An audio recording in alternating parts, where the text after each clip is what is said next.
Hello everybody, my name is Rachel and welcome to my channel Colonati. Today's video is a launch overview, TBR, something like that, for a project I've actually been working on for 3 years, but I have committed myself to finishing it by the end of 2016. I have about 3 months and 1 or 2 weeks left in the year to get this done. I have previously mentioned this challenge in a couple of other videos, but I never really talked about what I was reading for it, and that is, as you can tell from the title of this video, reading all of the books that have won the Best Novel category from the Hugo Awards and the Nebula Awards. As of 2016, 66 books have won the Hugo Award for Best Novel, 52 have won the Nebula Award for Best Novel, and 25 of those books are joint winners of both awards, which means, if I have done my math correctly, there are 93 unique Best Novel winners across these two awards.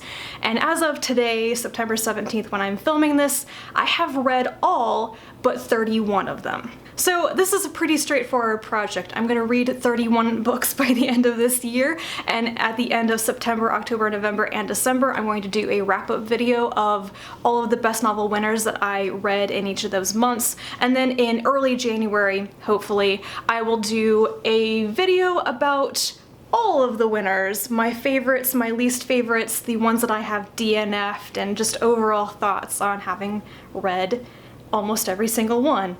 Because I do realize I have DNF'd some of them, only 4 so far. Good.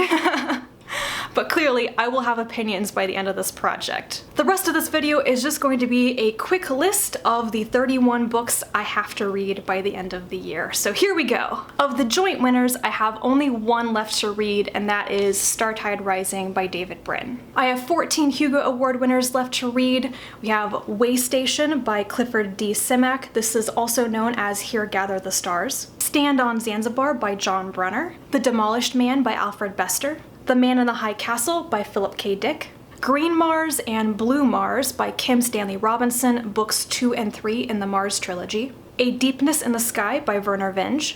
The Uplift War by David Brin. Cytine by C.J. Cherry. A Case of Conscience by James Blish. The Big Time and The Wanderer by Fritz Leiber. Double Star by Robert Heinlein. And finally, They'd Rather Be Right by Mark Clifton and Frank Riley, which is the only one from this list of 31 books I am not looking forward to reading, because I have heard it is practically unreadable. And I have 16 remaining Nebula Award winners to read. They are Red Mars, the first book in the Mars trilogy, and 2312 by Kim Stanley Robinson. The Claw of the Conciliator by Gene Wolfe. Rite of Passage by Alexei Panshin.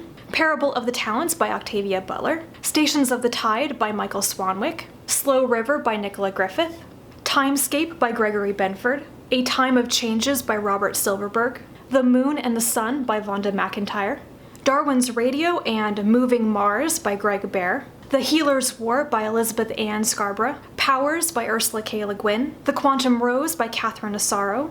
And last, No Enemy But Time by Michael Bishop. And that's it. That's what I have left to read, so I better get started now so that I have something to talk about at the end of September. I am actually really excited to do this. Part of why I'm so excited is that I'm getting close to the end. This is totally doable, but also I really want to move on to reading the winners of other awards, like the Arthur C. Clarke Award, the World Fantasy Award, more of the Tiptree winners and stuff like that. And I don't want to go on to those projects and those challenges until I have completed this one, because it's really cool to be able to see that you've read all of them, or at least attempted all of them. So wish me luck, and I'll be back to talk about the ones that I read in September in just a couple of weeks. So until then, bye.